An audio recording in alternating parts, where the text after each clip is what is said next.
نبی اکرم صلی اللہ علیہ وسلم اکثر فجر کے بعد صحابہ کرام کو اپنا رات والا خواب بیان کیا کرتے تھے۔ نبیوں کا خواب بھی وہی ہوتا ہے۔ اسی سلسلے کی یہ لمبی روایت ہے جس کا خلاصہ ہے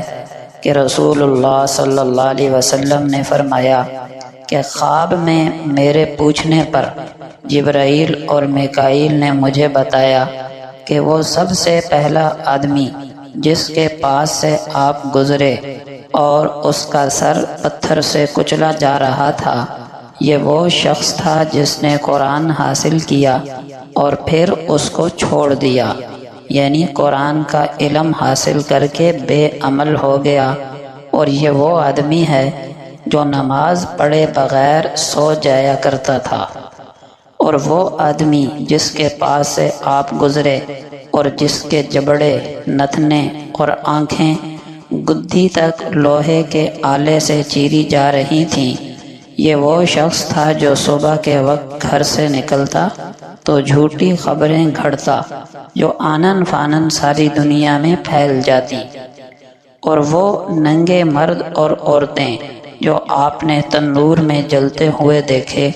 وہ زناکار مرد اور زناکار عورتیں ہیں،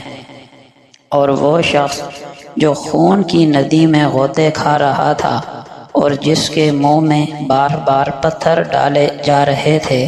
یہ وہ شخص تھا جو دنیا میں سود کھایا کرتا تھا۔ اللہ جل شانہ نے سود کھانے کو اپنے خلاف اعلان جنگ قرار دیا۔ فَإِن لَّمْ تَفْعَلُوا، اگر تم نے ایسا نہ کیا، یعنی سود کو نہ چھوڑا، فَأْذَنُوا بِحَرْبٍ مِّنَ اللَّهِ وَرَسُولِهِ، تو اللہ اور اس کے رسول کے خلاف لڑائی کے لیے خبردار ہو جاؤ۔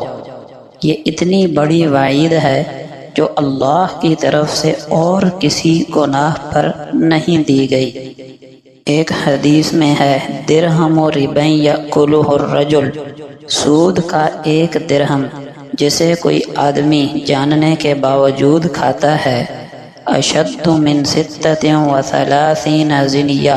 36 مرتبہ زنا کرنے سے بھی زیادہ برا ہے۔ ایک حدیث میں ہے الربا 70 جزءا، سود کے 70 حصے ہیں، ایسرھا ان ینکح الرجل امہ، اور ان میں سب سے معمولی حصہ یہ ہے کہ کوئی آدمی اپنی والدہ سے نعوذ باللہ منہ کالا کرے۔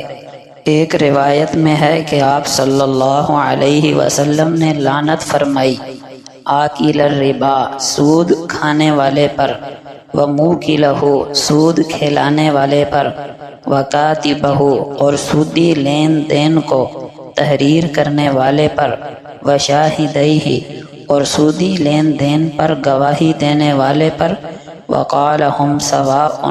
فرمایا گناہ کے اندر یہ سب برابر درجے کے شریک ہیں۔